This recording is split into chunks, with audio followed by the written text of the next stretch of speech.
Okay, this time I'm doing something inspired by one of my favorite cozy comfort movies, that being Ratatouille. I'm trying something different by drawing out the scene I want and then painting it. The reason I didn't do it sooner was it seemed daunting and time consuming to paint in the little lines and compartments without making any mistakes. But it ended up looking way better and taking like half the time. But anyways, I didn't want to do the obvious route and just make the scene where Remy is overlooking the Eiffel Tower in Paris, even though it is a beautiful and iconic shot.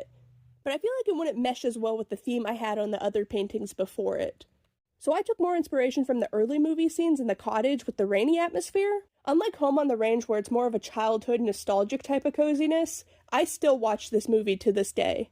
And I still get the same quaint fuzzy feeling watching it today than I did the first time I watched it. I think I just like the simple and low stakes premise. It feels relatable in a way many other fun animated movies aren't. It doesn't feel like it's trying to entertain children for an hour, and instead is trying to tell a story that people can actually get something out of. For me, it definitely seemed like the movie had a message to it, and I think that's something that's explained quite well in Anton Ego's review, which is the thing I take away most from this movie. The line that always personally stuck out to me was that the average piece of junk is more meaningful than our criticism designating it so. And it's a belief that I still hold, especially when it comes to bad media. Like Home on the Range might technically be a piece of junk compared to other movies, but it's more meaningful for me than the opinions of people who say it's bad. And I wonder how many things like that exist in other people's life, and it's just an interesting idea to me, that anything could be valued just by finding the right person to value it.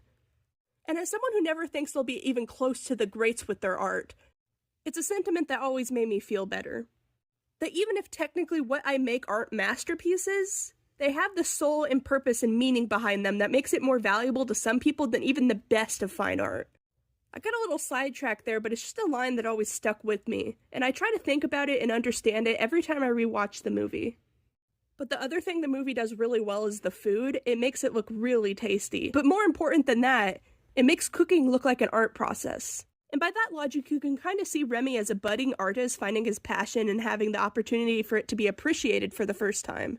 And that's just a story I really resonate with. And I think it's something that animated movies should try to do more of. Like, think of Studio Ghibli in the slice of life genre. It's very popular, but I still feel like you don't see it as much in Western animation. But I feel like when we see our own life and selves in these characters and stories, it not only helps us resonate with it more, but I feel like it also helps us take something away from it and apply it to our own lives. Anyways, this is a movie I've picked apart in my head so many times that my thoughts keep turning philosophical. But yeah, the food looks good, and I've actually had fancy ratatouille before. A cousin made it for me once as a child, and I haven't seen that guy since. But the food was good.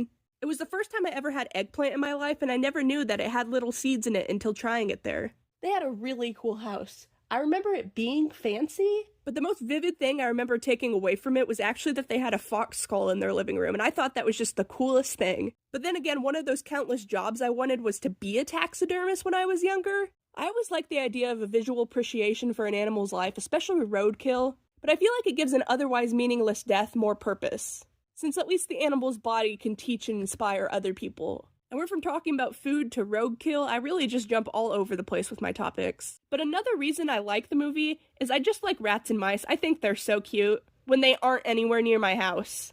Like, I would be fine with a clean, domesticated pet rat, but wild ones I think similar to finding a wild bird feather. Don't touch it because diseases. But pet mice and rats are so cool and cute. They giggle and blush when they are tickled. And they're actually really social. But even the wild ones are super cute. Like, harvest mice are so adorable. They sometimes sleep in little flowers. And I remember hearing a story about the balls used in pro tennis matches actually being recycled and used to make little harvest mice homes. They're just that small. And have you ever seen a vole? They're just chubbier and shorter-tailed mice. They're in the same family, and they also take on the same role in their ecosystem, that basically being a little hamburger with legs that ends up feeding all kinds of other animals. That's why it's not a good idea to use rat poison, because you're not only potentially poisoning that rat, but everything else that might potentially eat that rat, like foxes and eagles and bobcats. That and rodenticide is just dangerous, I feel like, to keep in the house if you have pets or kids. And I wouldn't like the idea of not knowing if I have a poisoned, dead, rotting mouse carcass in my walls. Okay, that was another tangent there, but that's basically what these videos are. One long rant topic. And like I said at the beginning, this painting technique I may just need to do from now on, because I think this is definitely one of my better ones, although it makes sense the quality would be better when I'm not just freehanding and winging it. And even though I do really like this painting, I feel like it looks a little too similar to the last one. I may have done a little too well keeping to a theme, but I'm still going to use it as a wall decoration for now. Also, look at these cool animal posters I got for Christmas. Unfortunately, they are all in French, but I did just get them because pretty pictures. Also, sorry if I sound congested. I got over being sick and throwing up, and then immediately caught a cold after. Merry Christmas to me, am I right?